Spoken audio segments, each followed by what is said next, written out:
Hello बच्चों, let us read the question. Question says that a body weighs 50 gram air and 40 gram of water. How much it would weight in liquid of specific gravity 1.5. तो before understanding this question हमें इसका की concept जानना है. की concept इस question का based है स्पेसिफिक ग्रेविटी पे.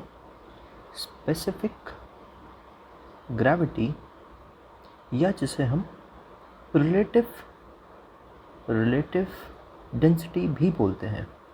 डेंसिटी तो एयर में जब हम उसका वेट नापेंगे तो उसके ऊपर लगेगा n नॉर्मल और नीचे लगेगा mg फोर्स, ये एयर में.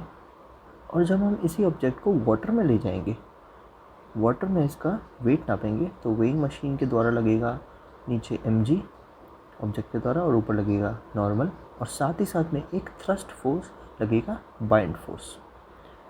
तो अब हम इस अपथ्रस्ट की वैल्यू पता करते हैं. अपथ्रस्ट ऑन बॉडी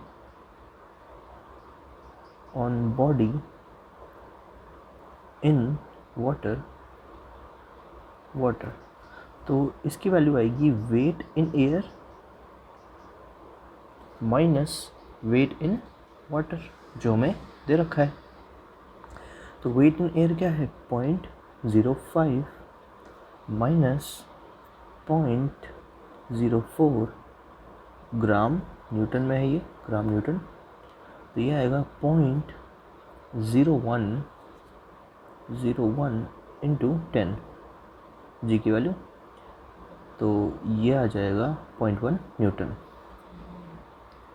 तो यहाँ से हम रिलेटिव डेंसिटी ऑफ लिक्विड निकालते हैं. अब तो रिलेटिव डेंसिटी क्या होती है, density of liquid upon density of water.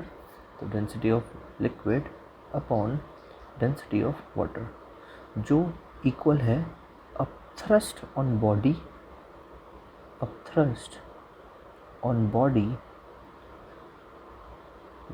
In liquid upon upthrust on body in water.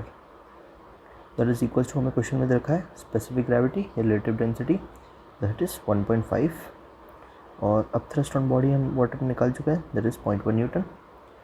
अब upthrust on body in liquid हम निकालेंगे तो वो आएगा 0.1 न्यूटन इंटू 1.5 जिसकी वैल्यू आएगी 0.15 न्यूटन. और upthrust on body in liquid हमें पता है weight in air minus weight of liquid, तो ये आएगा 0.15 इक्वल्स टू 0.05 जो हमें पता है माइनस वेट ऑफ लिक्विड.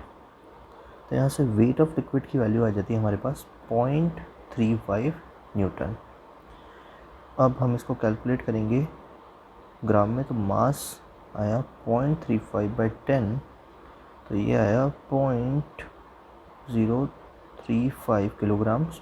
और जब हम इसको ग्राम में कन्वर्ट करेंगे तो आएगा 35 gram. So the answer is 35 grams. Option B. Hope you understood it well. Best of luck.